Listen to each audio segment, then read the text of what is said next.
ભરૂચમાંથી ઝડપાયો નકલી કિન્નર, અસલી કિન્નર અને સ્થાનિકોએ ચખાડ્યો મેથી પાક.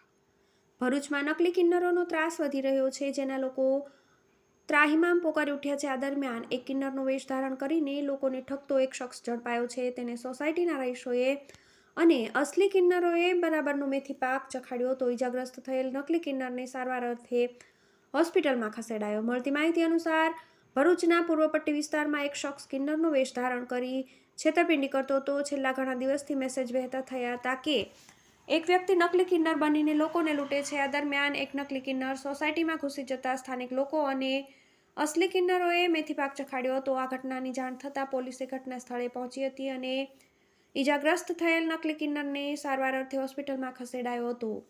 ઉલ્લેખનીય છે કે અગાઉ ભરૂચના પૂર્વ પટ્ટી વિસ્તારની સોસાયટીઓમાં નકલી કિન્નરો વશીકરણ સાથે રૂપિયા પડાવતા સમગ્ર મામલો પોલીસ મથકે પહોંચ્યો હતો. આ મામલે સ્થાનિક લોકો અને અસલી કિન્નરોએ પણ હોબાળો મચાવ્યો હતો, જે અસલી કિન્નરની ઓળખાણ આપી અનેક સોસાયટીમાંથી 10,000 થી 30,000 સુધીની રકમ પડાવી હોવાના મામલા આવ્યા. સામે આવતા અસલી કિન્નરો પોલીસ મથકે પહોંચ્યા હતા. TV18 news Bharuch.